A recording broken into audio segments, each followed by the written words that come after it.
இது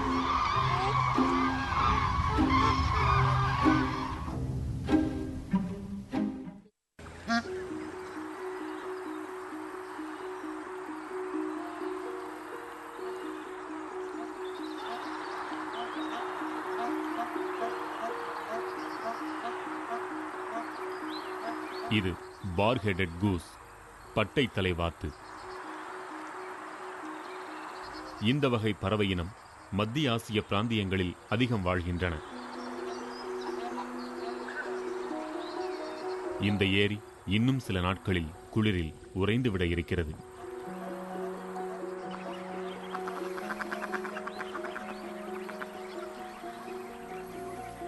அதற்குள்ளாக இந்த பட்டை தலைவாத்து இங்கிருந்து கிளம்பியாக வேண்டும்.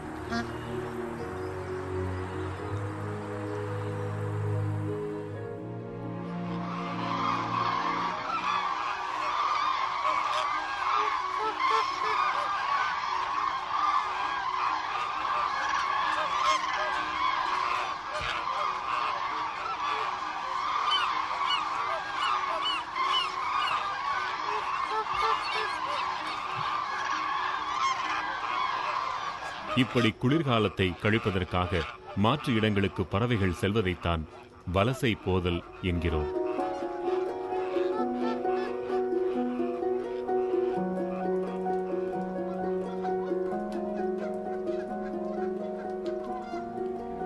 இதுகுறித்தெல்லாம் மனிதர்கள் அறிந்து கொள்ள வேண்டும் என்பதற்காகவே வலசை போதல் நாள் கடைபிடிக்கப்படுகிறது.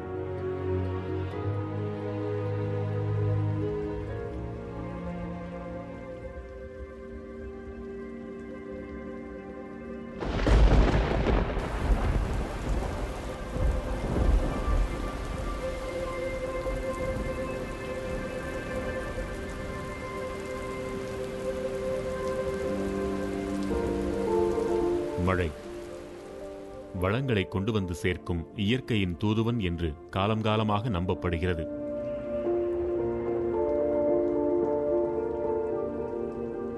பருவமழையை எதிர்நோக்கி காத்திருப்பவர்களுக்கு அது பல ஆச்சரியங்களை தன்னோடு கொண்டு வர தவறுவதில்லை.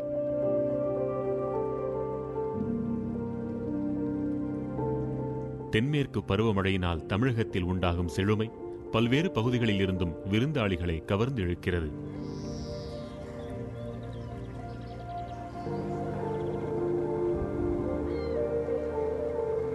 இதோ கூட்டம் கூட்டமாக விருந்தாளிகள் வரத் தொடங்கிவிட்டார்கள்.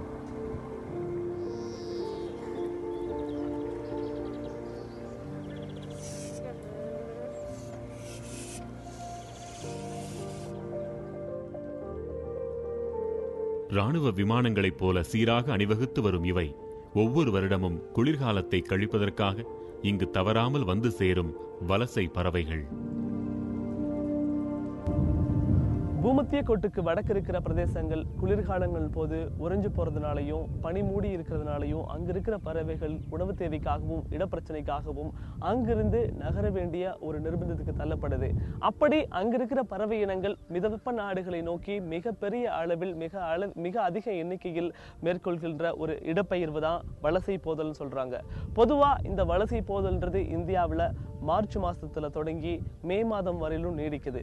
இந்த வலசை போதல் அப்படிங்கிறது பல்வேறு ஆச்சரியமான விஷயங்களை உள்ளடக்கிய ஒரு சம்பவம். இது தொடர்பான ஆராய்ச்சிகள் இன்னும் வரைக்கும் முடிவில்லாம நடந்துகிட்டே தான் இருக்கு.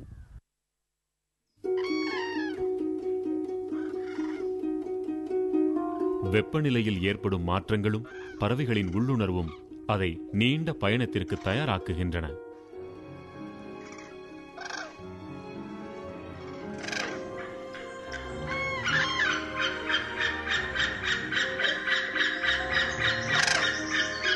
தேவைக்கு அதிகமான உணவை உட்கொண்டு கொழுப்பை உடலில் சேமித்துக் கொள்கிறது.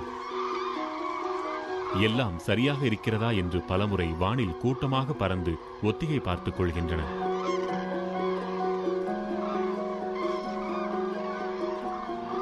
கிளம்ப வேண்டிய நேரம் வந்ததும் உள்ளுணர்வு உந்தி தள்ள தகுதியான பறவைகள் எல்லாம் ஒரே சமயத்தில் இலக்குகளை நோக்கி தங்களின் நீண்ட பயணத்தை தொடங்குகின்றன.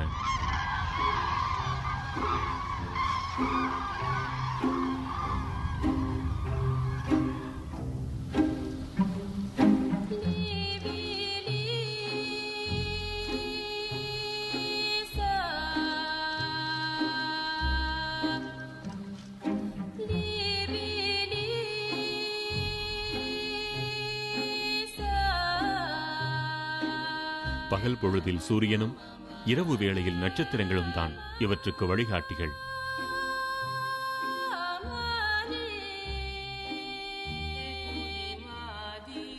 பார்க்க மிக அழகாக இருந்தாலும் இந்த பயணம் சவால்கள் நிறைந்தது.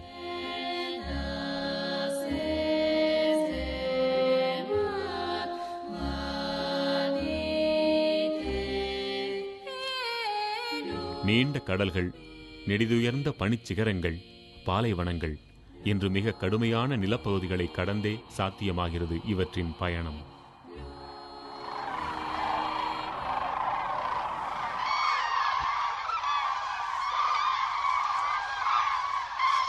முந்தைய தலைமுறைகள் அமைத்துக் கொடுத்த பழைய பாதைகளையே இவையும் நூல் பிடித்தாற் போன்று பறந்து பல நாடுகளை சென்றடைகின்றன.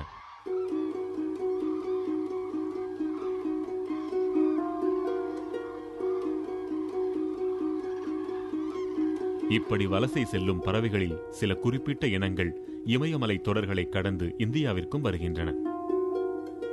மத்திய மற்றும் வடகிழக்கு ஆசியா, ஐரோப்பா மற்றும் ஐக்கிய அரபு நாடுகளைச் சேர்ந்த பறவை கூட்டங்களே அதிக அளவில் இந்தியாவை நோக்கி படையெடுக்கின்றன. சில இனங்கள் ஆர்க்டிக் பகுதியில் இருந்து வருவதாகவும் ஆய்வுகள் தெரிவிக்கின்றன. சைபீரிய கொக்கு, பூநாரை, கடல் ஆலா, ஊசிவால் வாத்து, உள்ளான் உள்ளிட்ட நூற்றுக்கணக்கான பறவை இனங்கள் லட்சக்கணக்கில் வருடா வருடம் இங்கு வலசை வருகின்றன.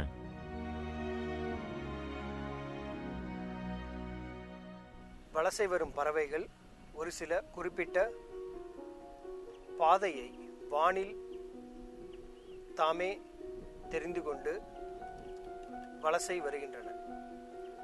இந்த வான்வழி தடங்கள் உதாரணமாக இமாலய பகுதிகளிலிருந்து தெற்கு நோக்கி தீபகற்ப இந்தியாவில் வலசை வருபவை, கடலோரமாக வலசை வருபவை, சில கடல் கடந்து வலசை வருபவை,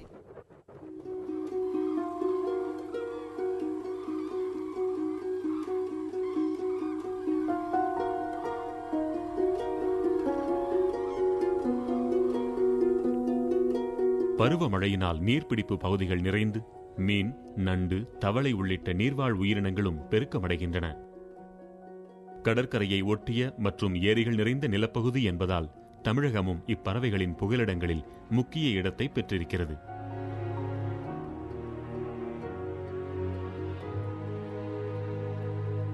ஆறுகள் கடல்ல வந்து சங்கமிக்கிற இந்த பகுதியை முகத்வாரம்னு சொல்லுவாங்க. இந்த முகத்வாரத்தை ஒட்டி பறந்து விரிந்திருக்கிற சதுப்பு நில பகுதியில ஏராளமான மீன்கள், நத்தைகள், நண்டுகள் மற்றும் நுண்ணுயிரிகள் அதிக அளவில் இருக்கு. இங்கு வர்ற பறவைகளுக்கு எந்த ஒரு கட்டுப்பாடும் இல்லாத அளவுக்கு உணவு கிடைக்குங்கிறதால இங்க பறவைகள் அதிக எண்ணிக்கையில வர ஆர்வம் காட்டுது. கோடியக்கரை மற்றும் பழவேற்காடு சதுப்பு நிலங்கள் வங்கக்கரையில் அமைந்துள்ள உப்பு நீர் சதுப்பு நிலம் என்பதால் ஆண்டுதோறும் இப்பகுதிகளுக்கு எண்ணற்ற பறவைகள் வலசை வருகின்றன. அக்டோபர் மாத தொடக்கத்திலேயே இங்கு வந்து சேர்ந்துவிட்டது பார்ஹெட்டட் கூஸ் எனும் சைபீரிய பட்டைத்தலை வாத்தினங்கள். அவற்றைத் தொடர்ந்து ஒன்றன் பின் ஒன்றாக வந்து சேரும் நத்தை குத்தி நாரைகள், ஆலாக்கள், உள்ளான்கள், பிற வாத்தினங்கள் மற்றும் உள்நாட்டு வலசை பறவைகளான கூழைக்கடா, பூநாரை போன்ற பறவைகளின் ஒலிகள் கோடியக்கரை காற்றையே நிரப்புகின்றன.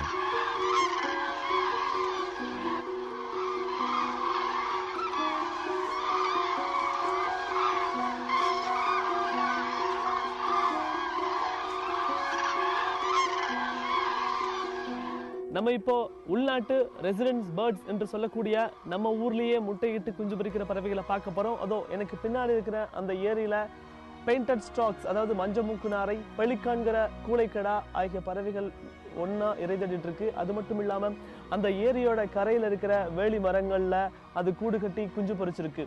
அதோட குஞ்சுகள்லாம் ஓரளவு பெருசாகி அந்த குஞ்சுகளுக்கு இறையொட்டிட்டு இருக்கு.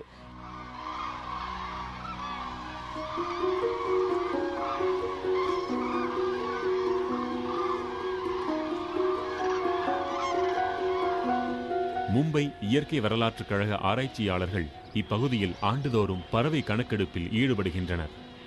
அதற்காக சில பறவைகளை பிடித்து அவை எங்கிருந்து வருகின்றன என்பதை அறிந்து கொள்ள அவற்றின் கால்களில் வளையங்கள் இடப்படுகின்றன.